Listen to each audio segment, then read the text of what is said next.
Então, eu preparei para vocês 4 problemas. Está tudo meio que já resolvido, eu achei melhor para a gente ganhar tempo, mas a gente pode ir discutindo. Tem esse problema 5.2, eu acabei de esquecendo de copiar o enunciado dele aqui. Mas é para... eu fiz na aula passada, né, para achar uma transformação canônica que conecte coordenadas cartesianas com polares, mas eu acho que eu fiz com uma função F3, se eu não me engano, né, ou F1, alguma coisa assim, e no problema ele pedia por uma função do tipo F2, que é uma função das coordenadas originais e dos novos momentos. Então, vou só repassar aqui rapidinho, para mostrar para vocês como é que funciona. Eu não sei quem que me perguntou sobre ele, se foi o... Deixa eu até ver aqui rapidinho.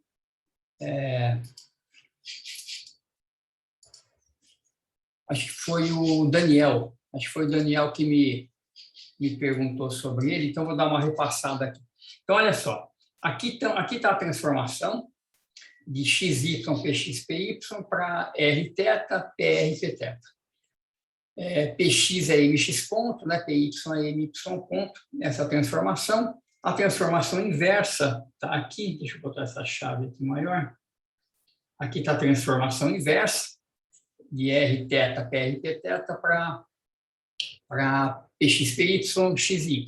Aqui do lado direito, né, onde tem cosseno θ, a gente deve, na verdade, escrever x sobre raiz de x2 mais y2, onde tem seno θ, y sobre raiz de x2 mais y2. Né? Mas eu deixei cosseno θ e seno θ para ficar mais compacto aqui. Então, a gente quer uma função do tipo xy, pr, pθ. Então, como é que a gente faz? A gente escreve as equações de transformação, né? Vamos começar com px. Px tem que ser df dx. E o px está aqui, né? Eu estou escrevendo o que ele é. Eu sei que ele é isso. Então, eu substituo aqui o px. Então, novamente, onde tinha isso aqui é o cosseno θ, isso aqui é o seno... Deixa eu ver. Vamos escrever isso aqui uma vez, pelo menos, para ficar claro, né? O px, que está escrito lá em cima, do lado direito, eu quero escrever em função das variáveis que estão aqui na função, né? x, y, pr, pθ. Então, se eu olhar para o meu px da transformação de coordenadas, ele está escrito em termos de pr e pθ, mas em termos de θ e r. Então, vou trocar θ e r para px e py.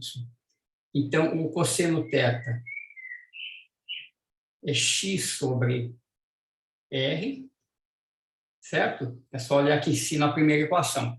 Cosseno θ é x sobre r, r é raiz de x2 mais y2. Deixa eu escrever isso aqui direito. E o menos pθ sobre r seno θ. Então, menos pθ, quem que é o seno θ? É y dividido por r. Então, vai com esse r aqui embaixo, fica um R2. Então, ele fica nesse formato, né? Então, o px eu estou escrevendo em função das variáveis da função f2, que eu quero integrar essa equação para determinar quem que é essa função. Certo? Então, essa é a maneira de fazer. A equação para py, vamos olhar primeiro aqui, py é df2 dy.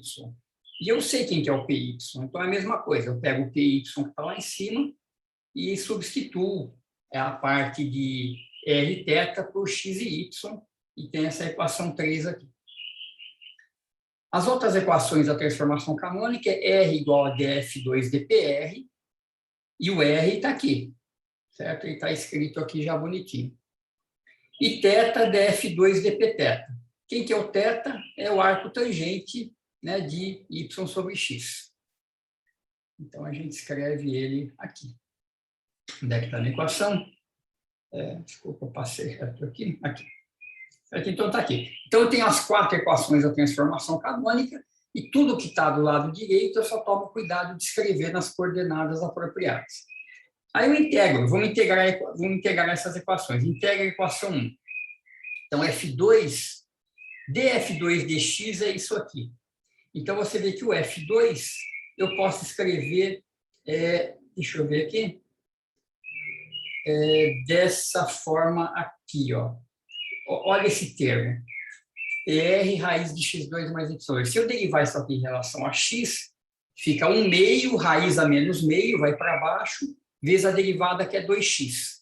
Então, o 2 cancela, fica x sobre a raiz, que é exatamente esse termo. Então, derivada disso em relação a x, produz esse termo. E a derivada, e eu preciso integrar esse outro cara agora, né? Qual que é a integral desse cara em relação a x? Então, eu vou convencer vocês que esse segundo termo, ele é dado por isso aqui, ele é pθ vezes o próprio θ. Se eu fizer dθ dx, eu vou ganhar exatamente esse fator aqui com o sinal de menos. Tá? Vamos ver se isso está correto. Como é que eu calculo dθ dx? Ora, tangente de θ é y sobre x. Então, eu vou derivar dos dois lados em relação a x. Então, derivada de tangente é 1 sobre cosseno ao quadrado, vezes dθ dx. Tá? Então, deriva em relação a x esse lado, deriva em relação a x esse lado. Derivada de 1 sobre x é menos 1 sobre x2.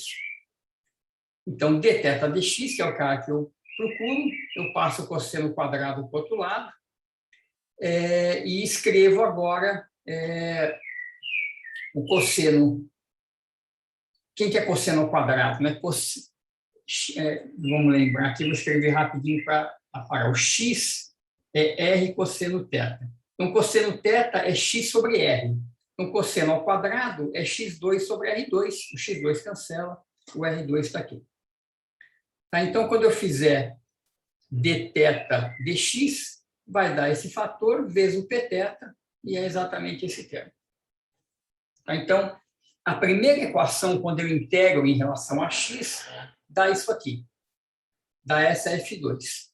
E vejam que ela tem uma cara muito chamativa, né? Ela é PR vezes R, mais pθ vezes θ.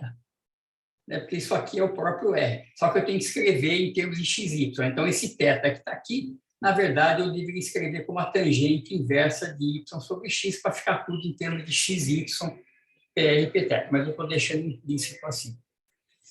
E, na verdade, você pode ver que essa função que a gente obtém integrando a primeira equação, ela já resolve todas as outras. Então, vamos ver. Ó.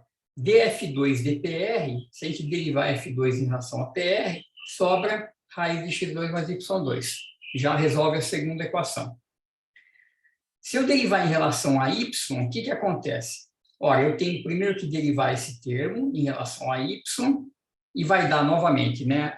Derivada da raiz, a raiz vai para baixo, cai em 2y, dá esse termo aqui. E derivada disso em relação a y, tem que saber quem que é dθ de y. E a gente faz a mesma coisa, né? Deriva implicitamente em relação a y dos dois lados, 1 sobre cosseno ao quadrado dθ de y, e do lado direito, derivada em relação a y é 1, né? Fica 1 sobre x. Resolve para dθ de y e vê que dá, de fato, o termo que a gente precisa para completar esse pedaço aqui da equação. E a última equação, df2 e pθ, é o θ, já está aí. É o próprio θ, que é a tangente a menos 1 de y sobre x. Então, essa função f2, ela, de fato, gera a transformação canônica direitinho.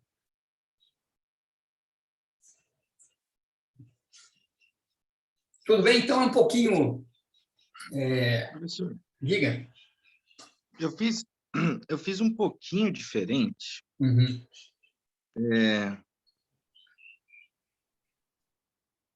Bom, não sei agora se está diferente mesmo ou não. Porque eu identifiquei o PR-R quando eu fiz a integral do PR, né? Uhum. Então, nessa segunda equação aí, Uhum. eu fiz a integral ali e deu PR-R. Daí eu usei que PR vezes R é MR ponto vezes R. E daí eu encontrei que ele é, na verdade, então, um pxx mais pY, que era o que você tira das derivadas em relação às coordenadas. Tá, Não, mas tá. tudo bem. É, Assim, no final das contas, deu é a a mesma mesma coisa. equação. Tá. Deu a mesma coisa. Eu não sei se só... Porque a gente fica mudando, né? Escreve x em termos de θ, θ em termos de... Isso, E exato. eu acho que por isso que fica um Tá. pouquinho diferente o meio do É, caminho, né? Mas acho que o é. final tudo igual. O ponto assim mais chato é integrar isso aqui em relação a x, né? Integrar esse pedaço em relação a x, isso aqui vai dar o arco tangente, né? Isso não é tão evidente quando se olha para a integral, mas de fato a integral desse cara, desse pedaço aqui em relação a x, ele dá o θ, né? E isso não Não, é mas, tão. ó, É, não, tudo bem, mas veja, eu fiz assim, eu escrevi px é igual a del F2 del x. uhum. Aí eu já integrei ali, escrevi que F2 é pxx mais uma função de y, pr e pt. Né, então, tudo bem. É que F2 não é uma função de px, né? É uma função de PR, Pθ, x e y. Você não pode escrever o F2 em função de px. Não, eu não posso, mas assim, eu estou no meio do Depois você caminho, fala, tá digamos bom, você vai assim. substituir depois. Tá. Eu vou substituir depois. Eu só usei isso para Tudo identificar, bem. porque daí depois, quando eu fiz com a segunda equação, eu Uhum, escrevi o F2 como PRR. Só que daí, se eu entendi, abro esse PRR, eu vejo que ele é um PXX, que eu tiro da primeira, e entendi, ele é um mais PYY, que eu tiro da terceira. Então, entendi. acontece Tá a bom. mesma coisa que você fez aí, né? Não preciso Isso, tá somar mais bom. nada. Entendi, tá bom. É, é, Eu entendo também que eu tenho que, né? Então, a F2, no final das contas, eu tenho que escrever em termos de X, Y, PR, é, PT. Mas no meio do caminho, a gente acaba isso. escrevendo ela. Tá certo, E só um detalhe, né? Você vê que RPR mais θ Pθ é P escalar Q, né? Basicamente, né? É o PR com R e o Pθ com θ. É um produto escalar de P com Q. E você lembra que esse cara, o PdQ, é um invariante canônico, né? P escalar de Q é um invariante canônico. Então, por isso que acho que o XPX mais YPY dá a mesma coisa que RPR mais θ Pθ. Né? Você muda de coordenadas, esse produto escalar fica invariante. Entendi, Tá? professor. Mas então, será que tem alguma coisa errada de eu escrever PR igual a MR ponto, simplesmente? Ou não, isso está sempre certo? Isso, o PR é sempre MR ponto, está sempre certo. Ah, tá. Vem das equações de Lagrange lá. Isso. Não, tá certo. Eu fiquei meio inseguro aqui Não, agora. não, não, tranquilo, isso está certo. Beleza, obrigado. Então, o outro problema que eu resolvi para vocês é o problema 5, que é esse de mostrar que uma transformação gerada pela F1, né, uma transformação canônica gerada por uma função geratriz, vale para qualquer uma, na verdade, é que vai fazer para F1, ela satisfaz a condição. Se você pegar essas duas equações, achar o Qzão e Pzão em termos de Qzinho e Pzinho e calcular o cochete de Poisson, isso vai dar 1, para qualquer que seja F1. Então, mostrar que, de fato, essa maneira de criar funções geratrizes é compatível com a maneira de testar que ela, de fato, é uma transformação canônica pelo Cauchy de Poisson. Então, aqui, a ideia é a seguinte, eu vou olhar para essas duas equações, eu vou supor que eu consegui resolver essas equações e escrever, né? Então, eu vou pegar disso aqui, eu vou supor que eu consigo escrever daqui a transformação explicitamente. Então, eu vou tratar as variáveis originais, Qzinho e Pzinho, como independentes. E eu vou fazer o seguinte, vou pegar aquela primeira equação e eu vou derivar dos dois lados em relação a Qzinho. Então, pega esse cara e deriva dos dois lados em Qzinho. Então, dPzinho e dQzinho é 0, certo? Pzinho e Qzinho são coordenadas independentes. Aí o Qzinho aparece aonde? Ele aparece aqui e ele aparece aqui também. O Qzão é função de Qzinho e Pzinho. Então, isso aqui é a derivada segunda de F1 em relação a Q2, mais D2F de Qzinho, dQzão, dQzão, dQzinho. E daqui eu resolvo para esse cara. Tá? Então, aqui eu vou usar essa notação compacta, Fqzinho, Qzinho, para a derivada segunda em relação a Qzinho. E Fqzinho, Qzão, derivada segunda. Então, essa daqui eu represento assim, essas. Tá? Então, só passa esse primeiro cara para o outro lado, divide pelo segundo coeficiente, e eu tenho a derivada de Qzão em relação a Qzinho em função da função geratriz. Então, eu vou fazer isso para as duas equações. Agora, eu derivo essa daqui de novo em relação a Pzinho agora, dos dois lados. Então, desse lado aqui dá 1, dPzinho é 1, e o Pzinho só aparece aqui, ó. Então, vai dar D2F derivada segunda, dQzão, dPzinho. E joga esse cara para cá, e tenho aqui, então, o dQzão, dPzinho. Tá? Então, com isso, agora eu vou fazer a mesma coisa com a equação 2. Derivar implicitamente em relação a Qzinho e Pzinho. Então, a equação 2, né? Vamos ver se dá para enxergar tudo. Em relação a Qzinho. Então, fica dPzão, dQzinho, e mesma coisa aqui. Derivada segunda, Qzão, Qzinho, né? Essa derivada, e depois essa derivada aqui. Qzão 2, Qzão, Qzinho. E daqui, esse sujeito, eu já calculei, está aqui em cima. Então, joga ele aqui e simplifica, eu tiro a derivada de Pzão em relação a Qzinho. Tá? Então, novamente escrita nessa notação com os índices lá embaixo para indicar as derivadas. Deriva 2 em relação a Pzinho, faz a mesma coisa e tira essa equação. E com isso eu tenho os elementos todos do parênteses de Poisson. Certo? Então, o parênteses de Poisson está aqui. Eu já calculei as derivadas e eu substituo. Então, dQzão, dQzinho é a primeira lá. Menos Fqzinho, Qzinho sobre Fqzinho, Qzão. dPzão, dPzinho está aqui. Substitui aqui. dQzão, dPzinho é essa. 1 sobre F, Qzão, Qzinho. E, finalmente, Pzão, Qzinho, que é essa daqui em cima, entre aqui. E a gente vê que esses dois termos cancelam, esse aqui cancela com o outro, dá 1, e dá 1. E mostrou. Tá? Então, qualquer que seja essas funções, eu posso avaliar essas derivadas implicitamente em termos da função geratriz, e elas sempre se combinam, qualquer que seja elas, desde que as derivadas existam aí, e dá 1.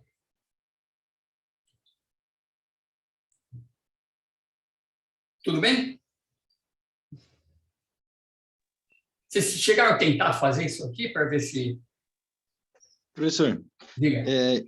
Eu tentei sim, só que eu acho que eu utilizei a mesma técnica que eu fiz, né, que eu acabei de falar.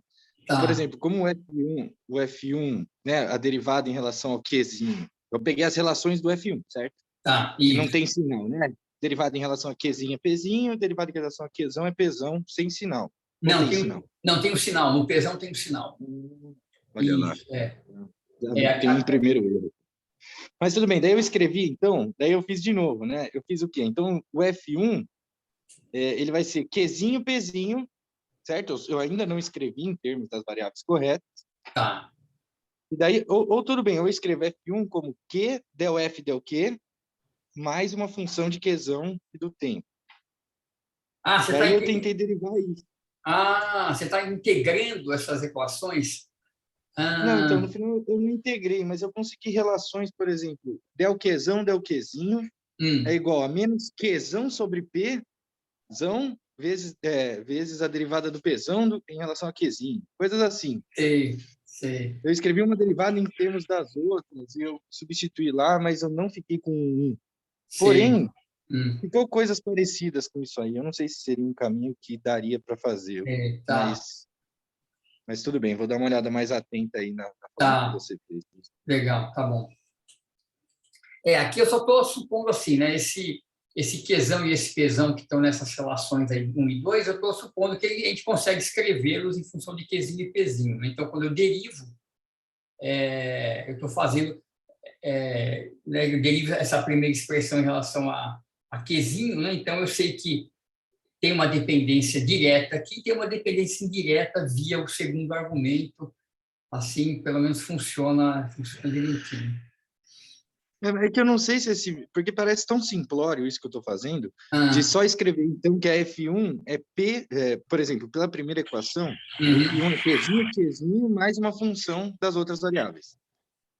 E embaixo, a F1 é Pzão, Qzão, mais uma função das outras variáveis também. Agora, claro, eu ainda não escrevi algumas dessas variáveis em termos do que eu queria, né? Então, como eu falei como eu falei no exercício anterior, desculpa te cortar, professor, foi o caminho que eu adotei lá também, e chegou no mesmo resultado. Então, eu não sei se eu estou fazendo alguma coisa errada ou se eu só estou fazendo um outro caminho.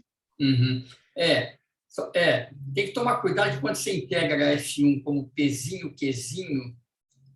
Então, mais uma função do quê? De Qzão? De Qzão e do tempo, para ser mais geral, né? Certo. E daí a outra vai dar Qzão, Pzão, mais uma outra função de Qzinho e do tempo também. Só que daí você identifica que essas funções a mais, na verdade, são zero, e que o F1 pode ser escrito simplesmente como Qzinho, Pzinho, Qzão, Pzão. Claro, de novo, né? Ainda não escrevi com as variáveis corretas. E daí eu quis achar as derivadas parciais em relação a Qzinho e Pzinho, entendeu? Sei. Eu tenho que pensar se isso vai estar certo. Tudo bem, professor, tudo bem. Porque realmente parece ser um atalho que pode ser muito bem que esteja errado. Então. Pode ser. Eu tenho que pensar um pouco para ver se faz sentido. Porque você acaba ficando com as 4 variáveis, né? Pzinho, Qzinho, Pzão, Pzão, enquanto só 2 são independentes, né? Então tem que tomar um certo cuidado aí. Mas pode ser que tenha um jeito que dê para fazer. Eu vou tentar pensar, ver se isso dá certo. Entendi. Acho que é isso em relação à independência também, porque também me fiquei na cabeça aqui, como que eu vou derivar parcialmente Qzão em relação a Qzinho, né? Teoricamente, Qzão... Pois exatamente. Tá, eu vou pensar melhor nessa questão da independência entre as variáveis. Tá, legal. Então, os outros 2 problemas que eu coloquei aqui, um é esse problema 9, que é para mostrar que quando você tem um potencial, né, uma partícula no hamiltoniano de Kepler, né, um P2 sobre 2m menos K sobre R, esse vetor, que é P vetor L menos MKR sobre R, onde K é a constante aqui do potencial, é uma constante de movimento. Ele tem parênteses de Poisson zero com a hamiltoniana. Essa aqui é uma conta gigante. Eu fiz assim um esquema dela aqui. Eu vou só passar rapidamente para vocês verem o tipo de coisas que tem que fazer. Depois vocês dão uma repassada aqui pelo... Eu fiz um papel e colei aqui o PDF, mas só para ter uma ideia rápida, depois a gente vai para o problema 10, que tem a ver com a distribuição no espaço de fase, né? A distribuição clássica, a dinâmica daquelas distribuições de espaço de fase, o problema 10. Então, olha só, o que a gente tem que fazer? Esse vetor, ele tem, então, 3 componentes, então você teria que mostrar que cada componente tem cochetes de Poisson zero. Então, eu vou fazer por uma delas, e já dá para ver que quando você faz para uma, as outras são muito parecidas, mas fazendo para uma já estou satisfeito aqui, porque já é bastante ponto. Então, primeira coisa, P vetor L. L é R vetor P. Então, você tem um triplo produto vetorial aqui, que dá para reescrever como P ao quadrado na direção do vetor R, menos P escalar R na direção do vetor P. E a hamiltoniana tem 2 termos, P2 sobre 2m, menos K sobre R. Nós temos em 3 dimensões, Px, Py, Pz, x, y, z. Então, quem que é a componente x desse vetor? Então, é a componente x do P vetor L, então é P2 vezes x, essa componente aqui, menos P escalar R vezes Px. E aí eu tenho a componente x desse cara, mkx dividido por R. Então, eu tenho que fazer o cochete de Poisson de cada um desses termos com a hamiltoniana. Tá? Então, eu vou calcular aqui o primeiro cochete de Poisson, vou mostrar aqui quanto que ele dá. Depois eu calculo o segundo cochete de Poisson, que é esse cara aqui com H, e vai dar esse resultado aqui embaixo. E, finalmente, o terceiro cocheiro de Poisson, que é esse aqui, com H. Certo? Ele vai estar, começa a calcular aqui, está aqui. Aí a gente vai somar tudo e vai ver que dá zero. Tá? A conta é realmente uma álgebra toda aqui. Mas só para dar uma ideia de como que a gente faz. Vamos calcular esse primeiro pedaço aqui, depois vocês dão uma repassada nos outros. Então, quem que é o cocheiro de Poisson de P2x com H? Então, H é P2 sobre 2M, então vamos pegar o termo P2 sobre 2M. O termo P2 sobre 2M, P com P tem cocheiro de Poisson zero. Então, eu posso tirar esse P2 para fora e só preciso calcular x com P2 sobre 2M. Menos, né, o H tem esse pedaço aí, então menos o cocheiro de Poisson de P2x com K sobre R. Então, aqui é o contrário, né? Como eu vou calcular o cocheiro de Poisson com R, o x, x com R comum, eu vou usar comuta, né? Mas é o cocheiro de Poisson. Então, o x eu posso tirar, o K é uma constante, fica para calcular, então, o cocheiro de P2 com 1 sobre R. Então, vamos lá. Aqui, bom, 1 sobre 2M, eu tiro aqui também a constante, e eu tenho que calcular o cocheiro de Poisson de x com P ao quadrado, ou seja, de x com px2 mais py2 mais pz2, certo? Agora, x com py dá zero, x com pz dá zero. A única coisa que não dá zero é x com px, certo? Então, sobra só x com px2 aqui. O resto, o py e pz comuta com px. E nesse termo aqui, não fiz nada por enquanto, só passei o kx aqui para frente, P2 com 1 sobre R. Então, vamos calcular esse cocheiro de Poisson. Então, P2 com 1 sobre R. Deixa eu calcular primeiro quem que é Px com 1 sobre R. Então, Px com 1 sobre R, talvez eu... como é que eu vou fazer? Eu vou abrir aqui embaixo. Itcha. Doidou aqui. Deixa eu ver como é que eu faço aqui. Deixa eu abrir uma página nova aqui.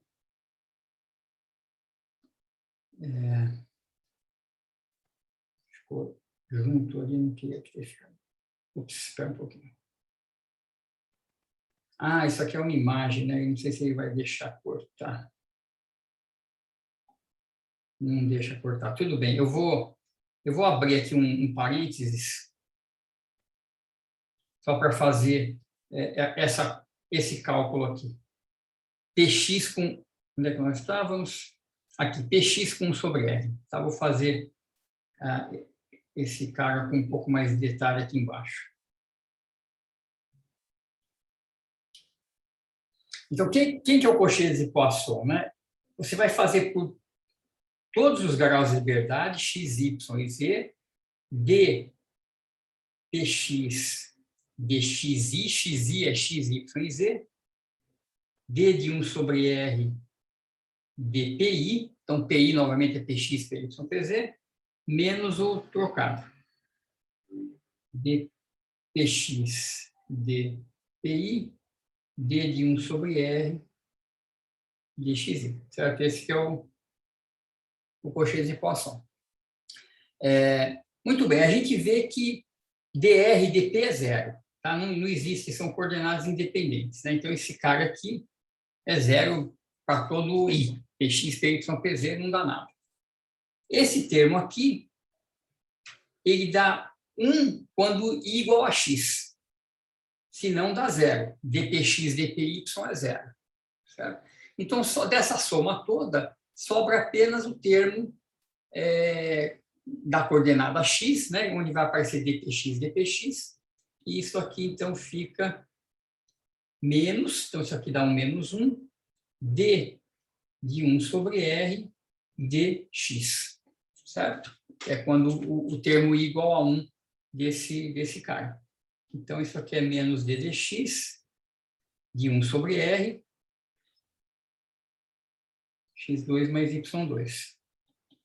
Então, a derivada de raiz a menos 1 meio menos 1 meio da raiz a 3 meios do x2 mais y2 a 3 meios, vezes a derivada do argumento em relação a x, que é 2x.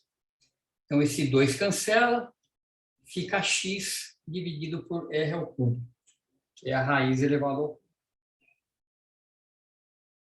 Certo? Então, esse é o Cauchy de Poisson que está aqui em cima. Tá? Então, aqui eu já vi que sobra só esse termo, faz a derivada, dá x sobre r ao cubo. A derivada de px ao quadrado com 1 sobre r, a gente usa aquela regra do comutador, né? O comutador o Cauchy de Poisson. Vou fazer mais um parênteses aqui, né? O Cauchy de Poisson de A, B com C é A, BC mais AC, B. Quando A é igual a B, que é o px ao quadrado, né? Se você tem A ao quadrado com C, então esses caras são iguais, né? C igual a A, então, como é que é? A igual a B, desculpa. Isso, A igual a B. Então, isso aqui vai ficar 2 vezes A com C. Tá? Então, é isso que eu fiz no px ao quadrado. Então, está aqui, ó, px ao quadrado com 1 sobre r é 2 vezes px, Cauchy de Poisson de px com 1 sobre r. Como eu já calculei o cochetes, então dá isso aqui. Se você fizer isso com py ao quadrado e pz ao quadrado, em vez de x px, vai aparecer y py e z pz. Então, o Cauchy de Poisson de T2 com 1 sobre R, que é o px2 mais py2 mais pz2, dá 2 vezes R escalar P dividido por R. Então, isso aqui é um pedacinho aqui do comutador que a gente precisa. Certo? E aí... Diga. Que é o momento na direção R, né? É o momento... 2 vezes. Isso, exatamente. Dá 2 vezes. Isso, exatamente. Porque o R módulo cancela, exatamente. Dá 2 vezes o P na direção de R. Exatamente. Isso. O outro comutadorzinho que aparece aqui, ele é simples, né? X com px2. Então, novamente, é 2px, x com px é 1, 2px. Então, a gente já tem esse primeiro comutador que a gente precisa aqui, ó. Onde é que está? P2 sobre 2m vezes esse cara, então está aqui, e o comutador do 1 sobre r vezes menos kx, que está aqui. Aí é isso. Aí vai fazendo termo a termo, aqui temos outros comutadores, depois se vocês quiserem dar uma passada, é bastante conta, mas são essas contas de derivada, né? Então, é sempre bom usar essa regrinha aqui, né, do produto, ela ajuda bastante, e aí vai calcular um por um, dão 3 comutadores, 3 contribuições, quando a gente coloca todas elas juntas, uma cancela a outra e dá 0, e, portanto, o A vai ser constante de movimento. Dá para ver que, como eu estou calculando o AX, então aparece aqui PX, aqui aparece X, PX, X, PX, né? Então, se fosse Y, troca tudo isso por PY e Y e dá uma coisa lá. Então, é uma conta longa, mas é interessante, porque nós vamos mostrar depois, quando a gente for rever depois lá para frente um pouquinho o problema de Kepler, eu vou mostrar que você pode calcular DDT disso direto, né? Derivar em relação ao tempo e ver que dá 0. É até mais fácil, mas isso aqui é um bom exercício aí para calcular Cauchy de Poisson. Professor, diga.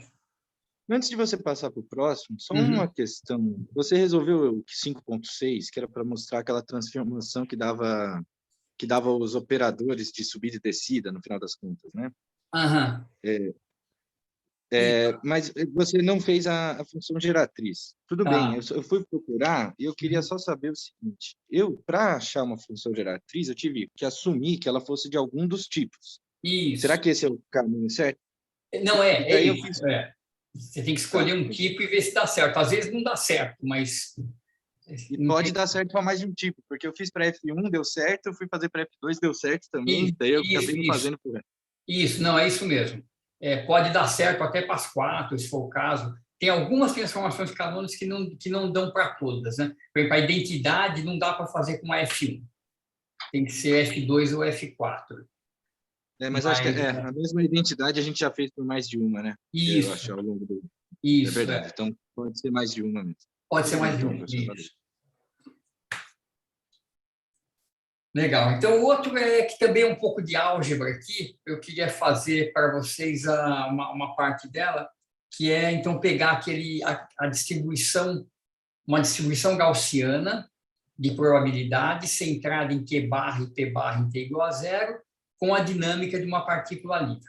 Nós fizemos isso na aula passada, então essa distribuição vai se deslocar no tempo, e o que a gente tem que fazer é, né, resolver as equações de movimento, né, a probabilidade de você estar em QP no instante t é a probabilidade de eu estar no ponto Q0, P0 no instante inicial, onde Q0 e P0 é o ponto que te leva até QP, né? Você carrega consigo a probabilidade. Então, tá aqui, onde tem o Q, você substitui pelo ponto passado de onde você veio, né? Então, como se você propagasse para trás. Então, o P é constante e o Q você anda para trás, Q menos PT sobre N. Muito bem. Só para mostrar, eu fiz uma figurinha que acabou ficando aqui embaixo, da evolução temporal. Eu não me lembro exatamente os parâmetros, mas acho que A e B são iguais a 1, né? Essas variâncias são iguais a 1, se não me engano. Não me lembro, mas o P central é 2, o P barra é 2, e o Q barra, se não me engano, é 1. Está centrado aqui nesse ponto aqui. Então, você vê quando ela se movimenta no tempo, de fato, ela entorta, né? Então, quem está aqui embaixo, que tem momento mais baixo, anda mais devagar. Quem está aqui em cima anda mais rápido, então a distribuição entorta. E o centro dela é a trajetória do Q barra P barra. Do centro só para a gente ter uma visualização. Então, quando a gente projetar isso aqui em Q, vai ficar uma coisa assim. E quando a gente projeta aqui, ela fica mais alargada, né, e tem que abaixar para conservar a probabilidade. Muito bem. Então, deixa eu mostrar dois exemplos de cálculo aqui, depois vocês completam o resto. Então, por exemplo, dada essa distribuição de probabilidade, qual que é o valor médio da posição da partícula? Né? Então, o que isso quer dizer? Se eu tivesse um conjunto de réplicas do meu sistema, onde a distribuição de probabilidade é essa, e eu fizesse um monte de medidas da posição da partícula, em média, o que eu iria medir é isso, certo? Q vezes a probabilidade dela estar em Q e P no instante T, integrado para todo o Q e P, certo? A média estatística. Então, vamos calcular isso aqui só para ver como é que fica o cálculo. Então, como é que eu faço essa integral? Então, primeiro, eu vou fazer uma mudança de variáveis, eu vou chamar esse argumento aqui, de x, e esse argumento de y. Note que o argumento de x envolve o p, mas não tem problema, né? Se você calcular o dx,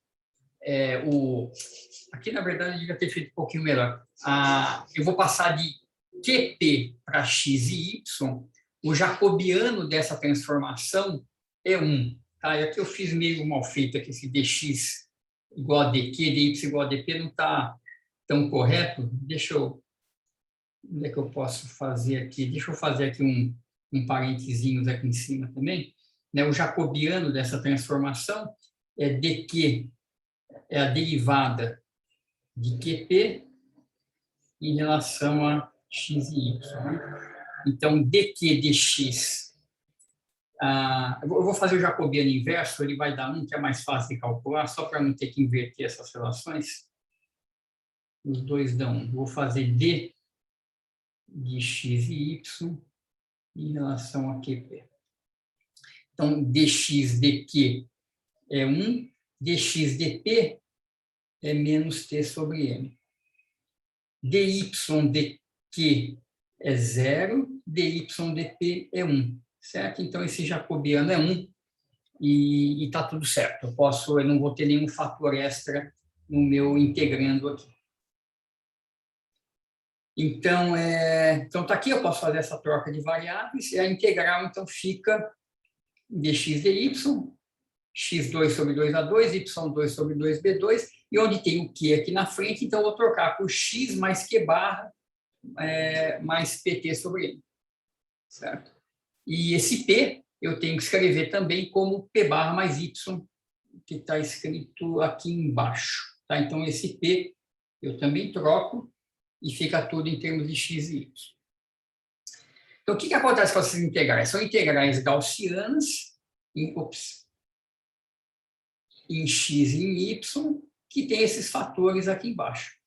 Então, as integrais que eu preciso para calcular isso são essas três aqui, ó. A integral de uma gaussiana, e a menos o 2 sobre 2 alfa 2 du, é raiz de 2π vezes alfa. A integral de u vezes isso é 0, porque é uma integral ímpar, de menos a mais infinito. E se eu tiver o 2 e a menos o 2 sobre 2 alfa 2, dá raiz de 2π alfa 3 sobre 2. Tá, então, é só fazer as integrais. Então, você vê, quando a gente integra sobre x primeiro, então vamos integrar primeiro sobre x, essa integral aqui, ó, vai dar 0. Certo? Porque é uma integral desse tipo. Então, esse cara aqui não contribui. Esses outros termos que estão aqui, em relação a x, eles são constantes, então eles sobram aqui na frente, e eu só tenho a integral da gaussiana, que é raiz de 2πa, que está aqui na frente. Então, isso simplifica um pouco esse pré-fator, e agora eu faço a integral sobre y. Essa integral aqui dá 0, porque é a integral ímpar. Esse termo com esse termo são constantes, eles saem aqui da integral. A integral, novamente, de y2 sobre 2b2. Esses caras cancelam esses, e dá q barra mais p barra t sobre i. Tá, então, integração normal, só tem que tomar um certo cuidado.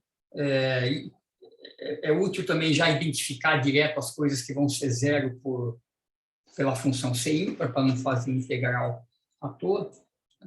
Se você for fazer, por exemplo, o valor médio de q ao quadrado, ele é um pouco mais complicado, né? Porque é a mesma ideia, só que aqui no lugar de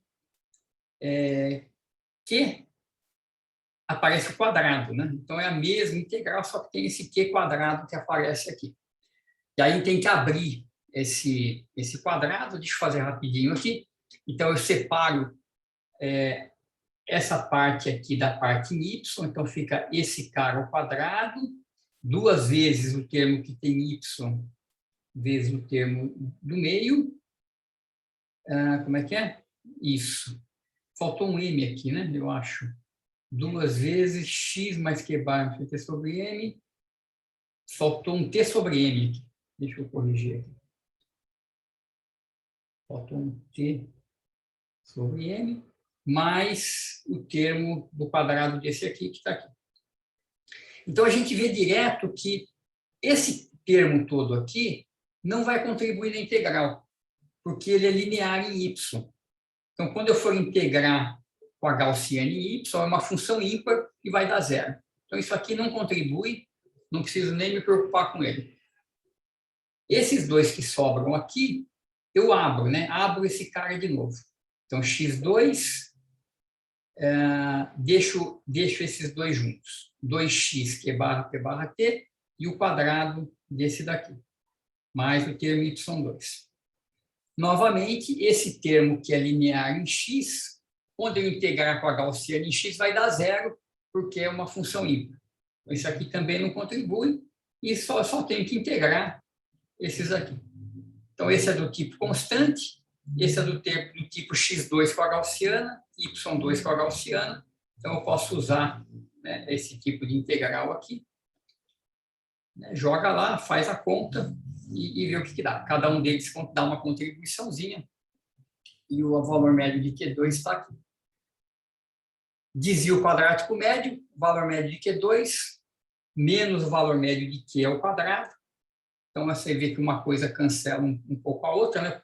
Isso aqui é exatamente o valor médio de Q ao quadrado, né? Então, quando a gente subtrai, sobra só esses dois, que dá, então, o ΔQ alargando o tempo. Então, é conta, mas é bom praticar um pouco, porque é muito fácil errar aqui, né?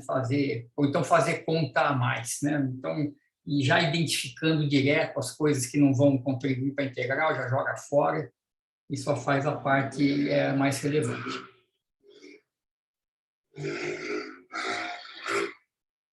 Tudo bem aqui?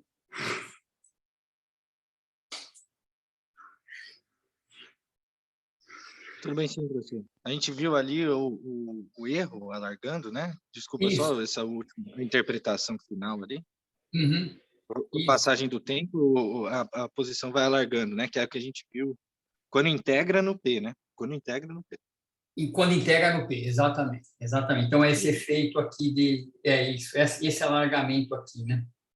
Então, quando projeta, o Q começa a alargar, então você vai ter a projeção começando antes, terminando depois, então ela vai alargando, ela sai de uma coisa estreitinha aqui, quando projeta, e vai ficando alargada aqui. Exatamente, mas só quando projeta, exatamente. Beleza, obrigado.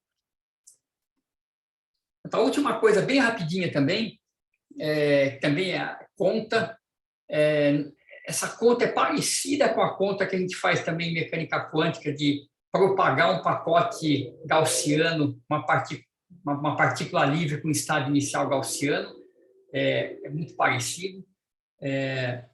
E aqui o cálculo é o seguinte, então vamos pegar aquela distribuição, integrar em P, para obter, então, a distribuição marginal, a probabilidade de achar a partícula em Q no instante T, independente de P. Então, é só fazer a integral, mas a integral é meio chatinha, então eu vou mostrar aqui rapidinho, depois também vocês olham com detalhe. Então, qual que é a dificuldade? O expoente que aparece ali no D, ele está aqui. O expoente é menos isso, estou chamando de xi, o expoente é menos xi. Certo? Então, tem essa coisa aqui, essa parte, e essa parte, e a gente quer integrar em P. Então, o que a gente tem que fazer? A gente tem que isolar os termos em P quadrado, os termos em P, e completar um quadrado e ver o que dá. Então, está aqui, ó. Deixa eu só desligar isso aqui, senão você vai ficar pitando sem parar.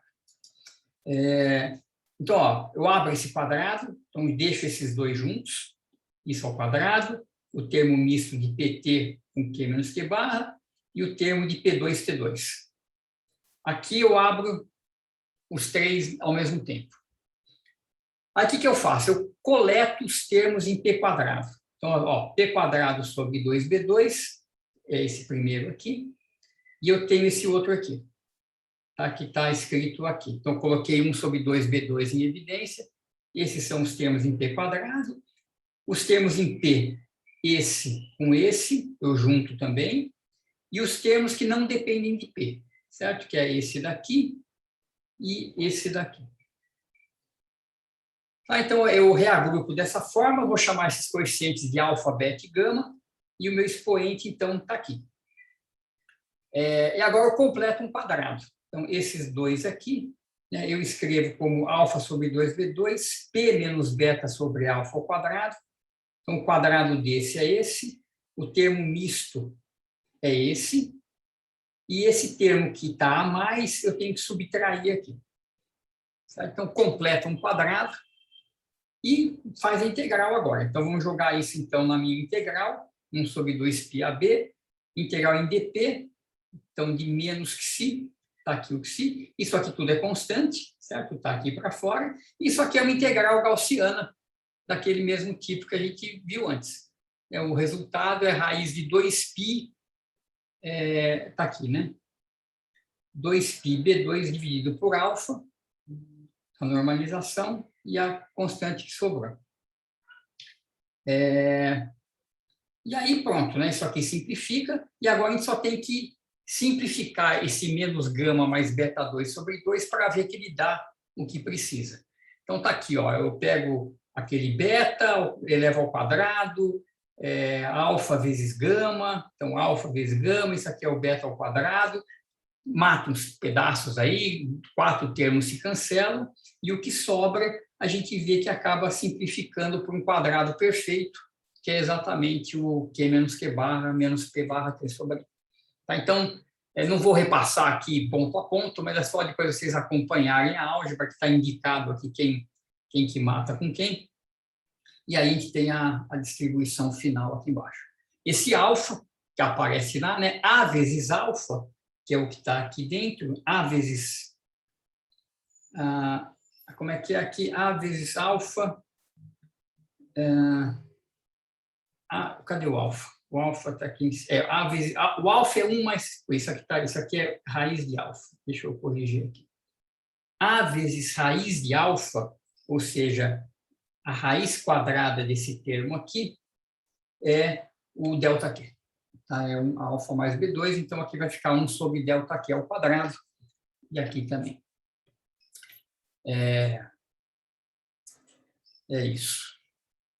Então, esses probleminhas eles são bem clássicos, assim, nessas integrais gaussianas, né, completos, quadrados, integrais, mas eles são chatinhos de fazer, né, tem que fazer com atenção para não errar. É isso. É isso que eu preparei para hoje aqui. Eu estou indo rápido para, né, não ficar preso em detalhes, mas acho que depois vocês olhando, vocês podem repassar aqui e tirar qualquer dúvida. Professor, essa foi a conta mais geral e você também conseguiu o resultado que você tinha encontrado especificamente antes, é isso? Como é que é? Desculpa, fala de novo. Esse resultado que você chegou é mais geral, é isso? Porque você integrou em P Eu não entendi por que você chegou de novo naquela equação anterior, no final.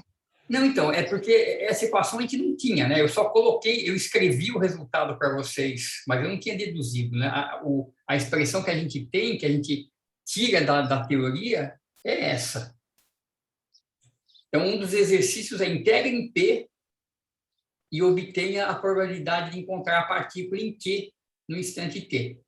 Então, essa é a conta.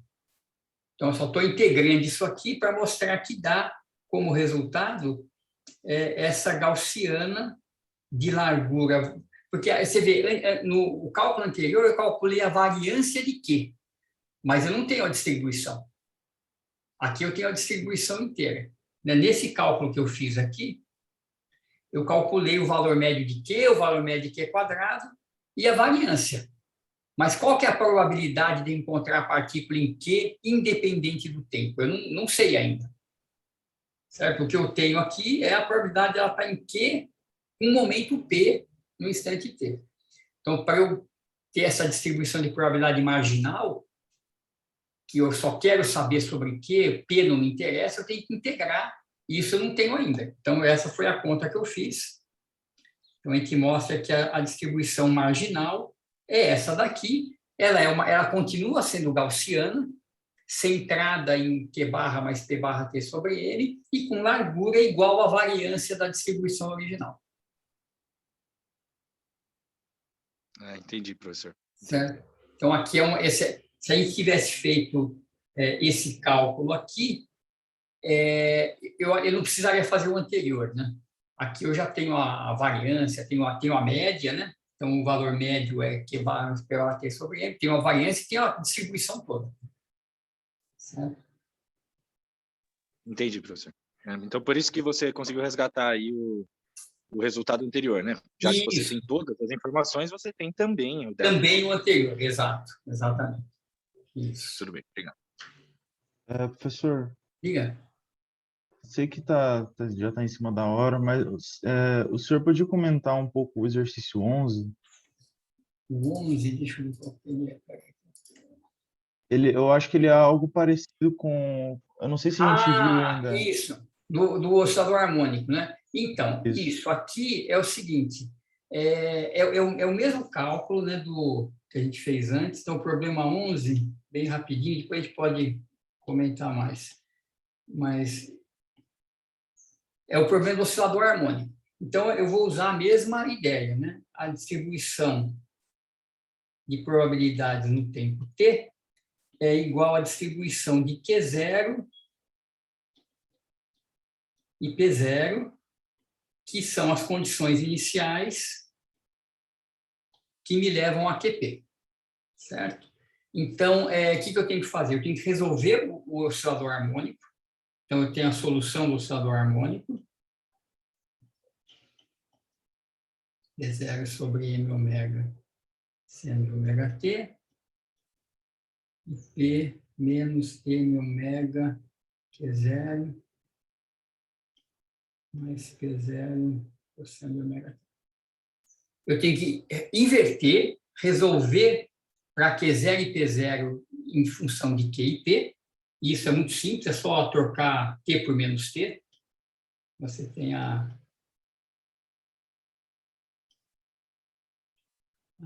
inversão das equações. P0 vai ficar M ômega Q seno de ômega t mais P cosseno de ômega t. Então, qual que vai ser a minha distribuição? É a mesma distribuição gaussiana, só que no lugar de Q e P, então, deixa eu olhar, bom, eu vou escrever ela aqui rapidinho. Então, a distribuição vai ser o seguinte. Então, a mesma gaussiana centrada em Q barra e P barra, mas agora com a dinâmica do oscilador. Então, eu vou ter aqui, o que eu tinha? Eu tinha Q menos Q barra ao quadrado. Então, agora eu vou ter, deixa eu passar para baixo, não vai dar. Q menos, desculpa, peraí. No lugar de Q menos Q barra, eu vou colocar Q cosseno de ômega t menos P sobre M ômega seno de ômega t menos Q barra ao quadrado sobre 2/2. Mesma coisa, onde tinha o P, eu vou colocar agora isso aqui.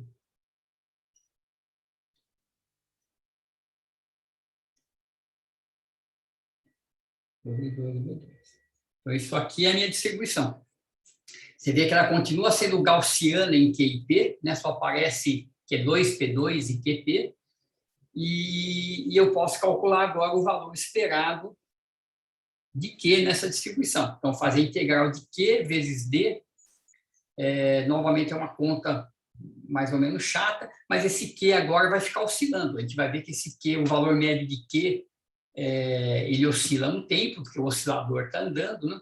E o Q2 também, então tem que fazer a conta aí e ver o que dá. Mas é análogo, só que a dinâmica é mais chata, né? Não é uma dinâmica de movimento retilíneo, né? Mas um negócio oscilando. Tá, agora fez mais sentido, e o resultado que sai disso daí deve ser bem interessante, né? O gráfico disso daí. É bacana porque você vai ver que o que vai dar de resultado é o seguinte: você vai ter uma gaussiana, então você começa ela num certo ponto aqui, QP. Ela roda, o centro vai seguir mais ou menos a trajetória, vai seguir exatamente a trajetória clássica do centro da distribuição, mas ela vai pulsar, a largura vai ficar oscilando. E o período de oscilação da largura é metade do período do oscilador. A cada volta, ele dá 2 oscilações de largura antes de voltar para o mesmo lugar. É bem, bem bacaninho. Tá, então é como se ela seguisse a trajetória de um oscilador harmônico no espaço de fase, Isso. Só que além de ela fazer isso, a largura dela oscila, então. Isso, exatamente. E aí tem uma escolha, se você escolher essas larguras A e B, né, essas constantes A e B de forma adequada, você mata essa oscilação e o pacote começa a oscilar sem pulsar, né, sem ter essa oscilação de largura, e isso aí é o análogo de um estado coerente, né, ele não tem essa dispersão, essa oscilação. É um problema bacana, dá um certo trabalho fazer, mas vale a pena pelo resultado. Beleza, então, professor. Obrigado. Legal, Eu vou trabalhar um pouco nele, daí... Legal, qualquer coisa você me dá um toque.